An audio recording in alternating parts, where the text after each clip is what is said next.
Golden jubilee ആഘോഷങ്ങളുടെ ഭാഗമായി പായസ മത്സരം സംഘടിപ്പിച്ച് ഭാരത് ഗ്യാസ്. കൊച്ചി കടവന്ത്ര വിനായക ഓഡിറ്റോറിയത്തിൽ സംഘടിപ്പിച്ച മത്സരം വ്യത്യസ്ത രുചികളുടെ സംഗമവേദിയായി മാറി.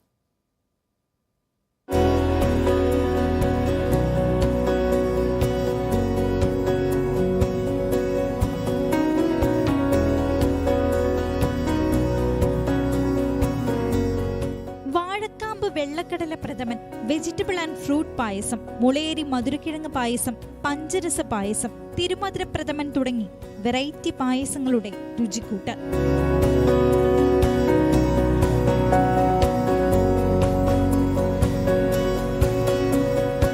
സംസ്ഥാനത്തെ വിവിധ ജില്ലകളിൽ നിന്നെത്തിയ 21 പേരാണ് മത്സരത്തിൽ പങ്കെടുത്തത്. വളരെ നല്ലൊരു ഒക്കേഷനും ആൾക്കാരുടെ എന്താ പറയുന്ന enthusiasm is quite overwhelming. Looking at the participation and the enthusiasm, we will definitely continue this forward. 1 മണിക്കൂർ സമയം കൊണ്ട് മിതമായ സാധനങ്ങൾ ഉപയോഗിച്ച് പായസം തയ്യാറാക്കുക എന്നതായിരുന്നു മാനദണ്ഡം.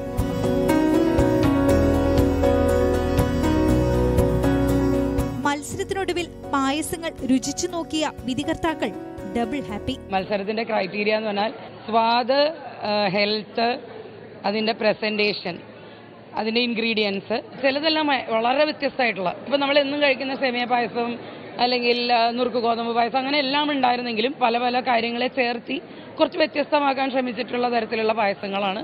വാശിയേറിയ മത്സരത്തിൽ തൃപ്പൂണിത്തുറ സ്വദേശിനി രാധാമോഹൻ 1ാം സ്ഥാനവും, കൊച്ചി സ്വദേശിനി രാഗിണി രാമചന്ദ്രൻ 2ാം സ്ഥാനവും, കോഴിക്കോട് നിന്നെത്തിയ സരിതാ സമ്പത്ത് 3ാം സ്ഥാനവും സ്വന്തമാക്കി.